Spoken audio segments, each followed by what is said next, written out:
Life is precious, and we all have the opportunity of living it to the fullest. Unfortunately, so few of us know how to manage it all. How do we account for our opportunities?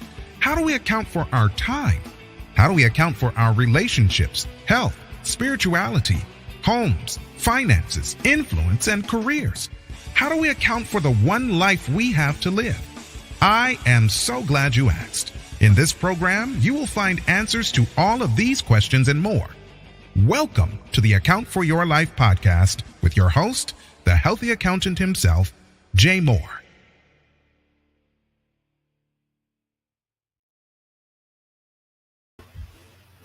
What's going on, everybody? What's happening? I want to welcome you back to another episode of the Account for Your Life podcast. And today, here's what we're talking about. We're talking about reasons there could be mistakes that leaders are making that's keeping them, it's keeping them broke. It kept me broke. And I'm going to tell you, these mistakes are not mistakes we want to make. So, guys, today is an insightful day because today we'll be sitting under the tutelage of two leaders that made a bunch of mistakes. And these leaders, we love them because they have really good stories, man. But when you read their stories, you see all their mistakes, but they had opportunities to document all of the stuff that they got into that they shouldn't have gotten into so that we could see it. Like, imagine being a leader, just imagine, looking and, being able to avoid mistakes, when you have a mentor and, you have a coach or you have someone who's poured into your life.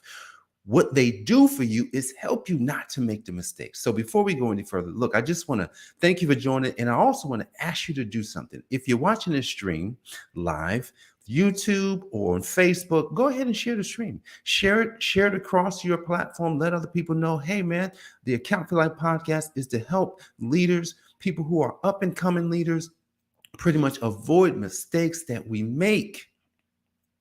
And look, when we avoid the mistakes, one of the results is you make money. Who doesn't want to make more money? Who doesn't want to, be able to, really make an impact and have the influence that you're supposed to have? So look, if those are things that you desire, go ahead and share the stream with others so that they can also participate in this broadcast. So look, let's jump into, these two leaders. And who are the leaders? The leaders, David. Everyone knows David. And then we got Solomon. Like a father and a son. It's nothing like when you have a family who's gone into the same business. I've got two sons, and they're not really in the business right now, but I believe at some point they will come into the business and they will also be kings. So I want you to think about that. You can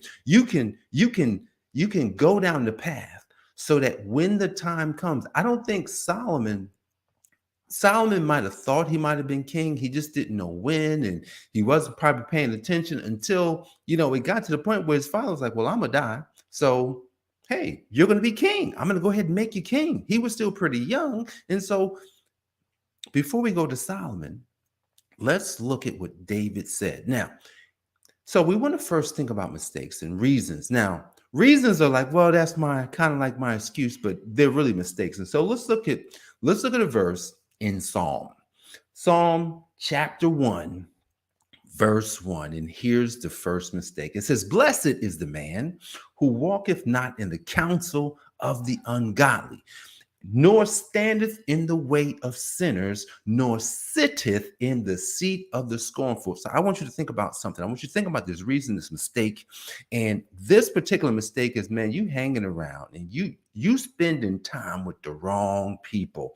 Look, you walking with people that are, in this case, he's calling them ungodly. What is it? Look, ungodly just means that maybe they're not a leader. Maybe where they're leading you may not lead you to where you need to be. So we don't, not that you can't have friends.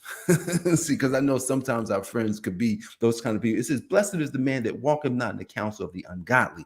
So we want to make sure that we understand what these key terms mean when we are moving towards the people that we're supposed to be. Now, man, I was on uh, a mentorship call yesterday. It was all day.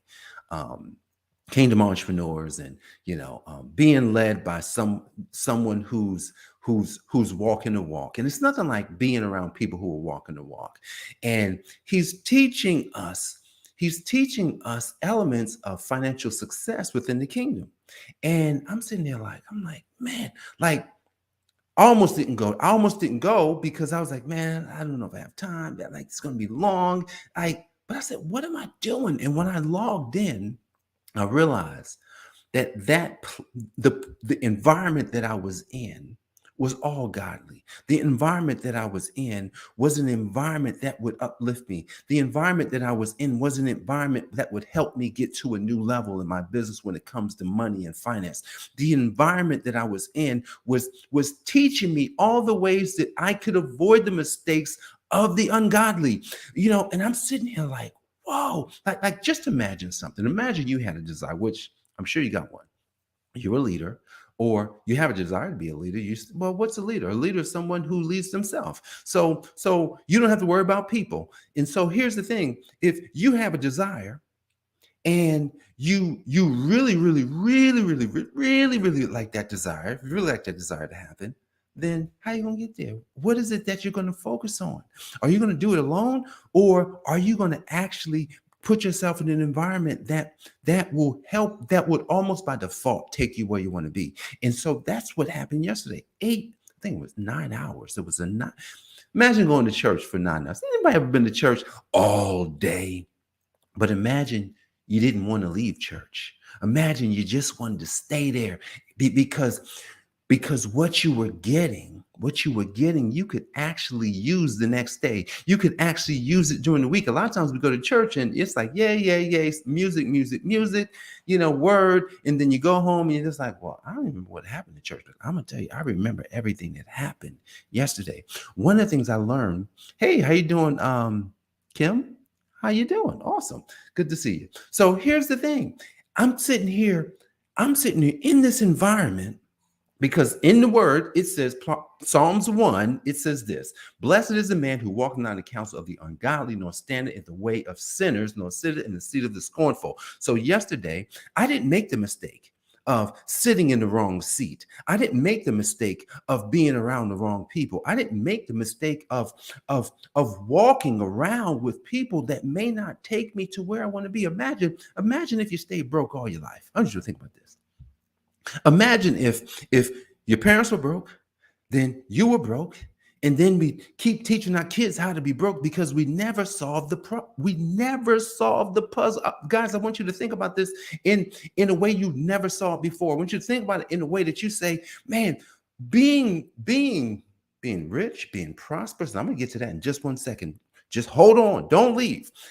Look, it just means that you have to position yourself in the way of godly people instead of ungodly. You have to position yourself, so that you're not standing in the way of the people who are trying to go a different direction. And that's going to be the last one when we talk about what way you're going.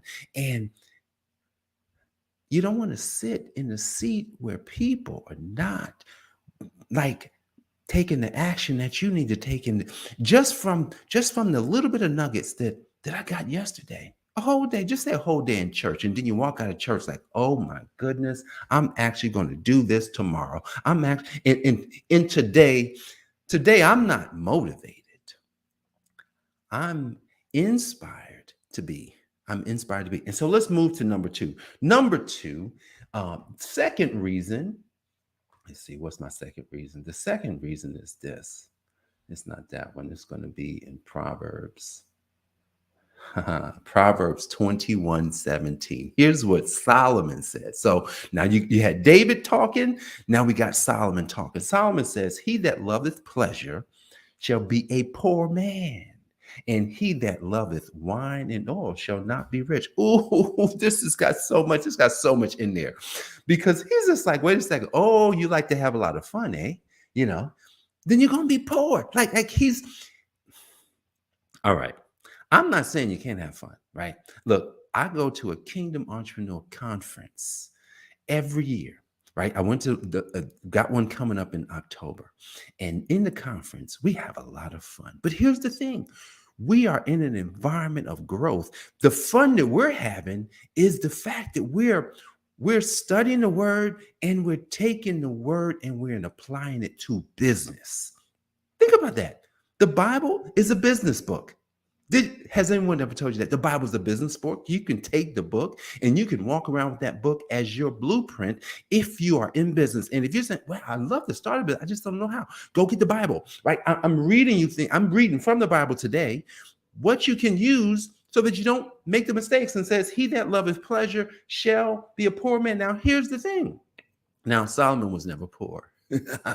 That's a good thing. Solomon's like, well, he's not speaking from experience. What he's speaking from is from observation.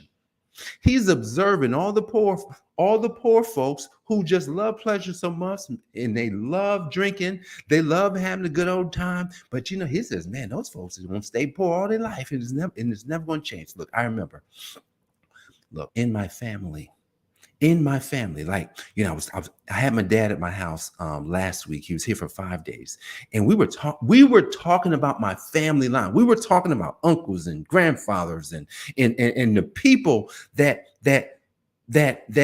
has something to do with my life. And he was talking about how they love to drink. Boy, he says, man, they love drinking and they love women. I said, oh. He says, now his father didn't really drink, but his father loved some women. His father was married, but he was a womanizer. Back in those days, they was out. They had their jump offs all the time. And I'm sitting here I'm like, Lord, man, that's why that was like a demon in me, that the Lord had to take out of me. Like that's like real talk. The demon is that, your eyes are, the eyes will play tricks on you when you see things. You're like, oh, that woman looks nice. But here's the thing. Once you're married, it's like, well, you're off the market.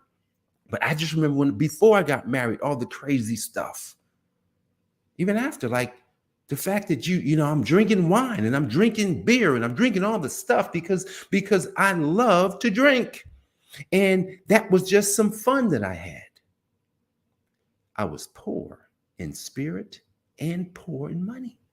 Come on. Like Solomon's like, don't do it.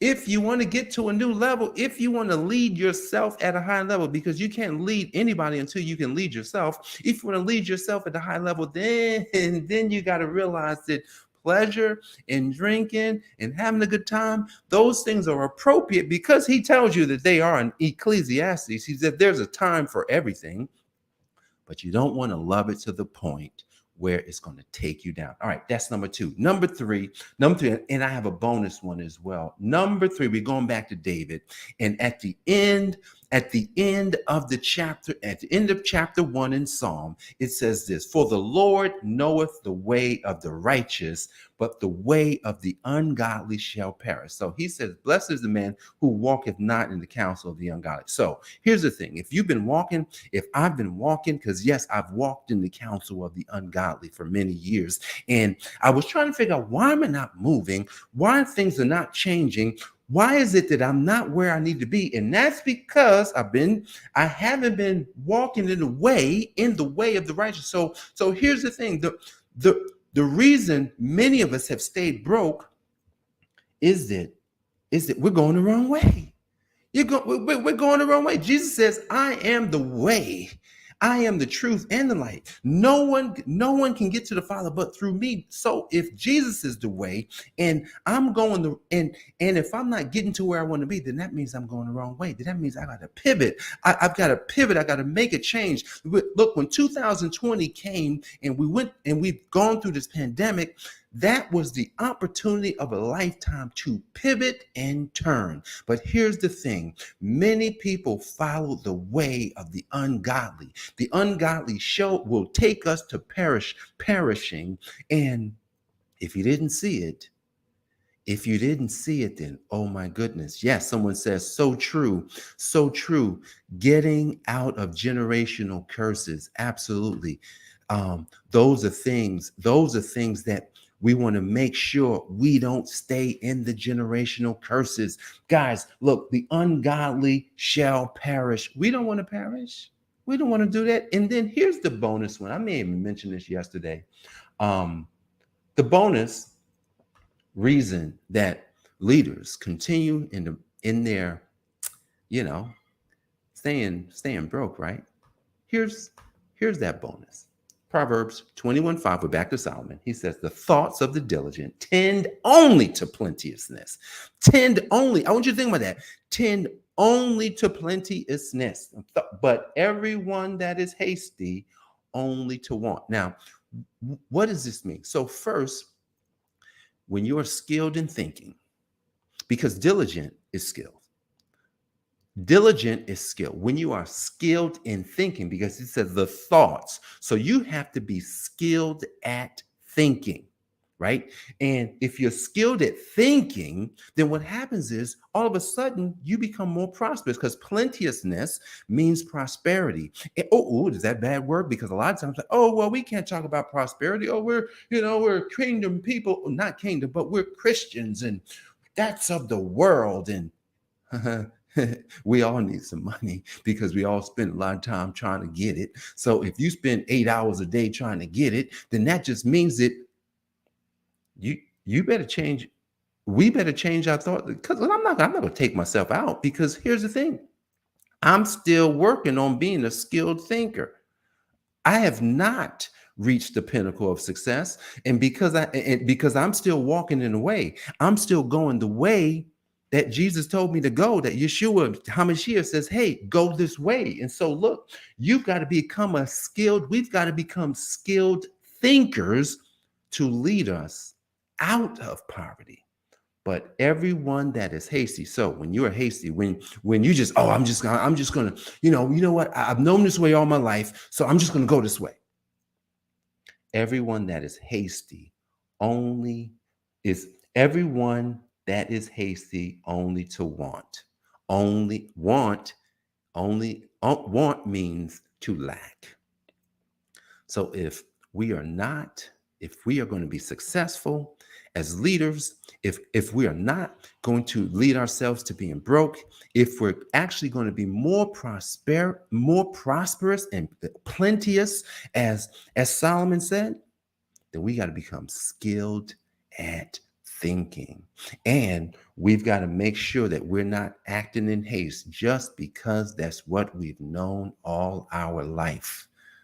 Because those things are things that we've got to actually let go of. Paul says, forget the past and press toward the mark. What is that mark? That is the mark that God is calling you to. Yes, God is calling us all someplace. And where's God calling you? So today, what is it that you want to take away? Here's what you want to take away. Psalm 1, it says, don't walk in the counsel of the ungodly. So you want to be in an environment that's going to help you move towards being a leader.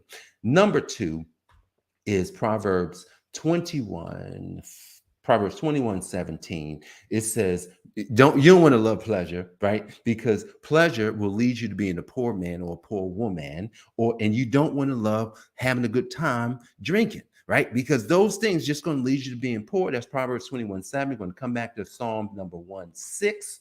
In Psalm 1:6, it says, the way of the Lord knoweth the way of the righteous, but the ungodly will perish. So that means that we've got to make sure we're going the right way. Way is the key word here. You want to go the right way. So if 2020 didn't teach us anything, it's pivot and go a different direction, even though they talked about a pandemic and all those things was just to keep you going one way. And so you don't want to go the way of the ungodly. And then our bonus is that you want to, in Proverbs 21:5, you want to be skilled in your thinking. Because if we're just hasty to do all the things that we've been doing, that potentially could lead us to lack. And so you don't want to do that. You want to continue moving the way, because when you move in the way, you will become the person you was created to be, and you will do the stuff that you know you should do so you can have the things that you know you desire to have. Guys, I want to thank you so much for joining me for another episode of the Account for Your Life podcast. This is Jay Moore. I'm your healthy accountant, helping you to account for your life. God bless, and I'll see you on the next episode. Thanks for joining us, listening friends. We are so glad you invested this time with us. Always remember, you only have one life to live, so live it to the fullest. This has been the Account for Your Life podcast with your host, the healthy accountant himself, Jay Moore. Until next time, make it a great day.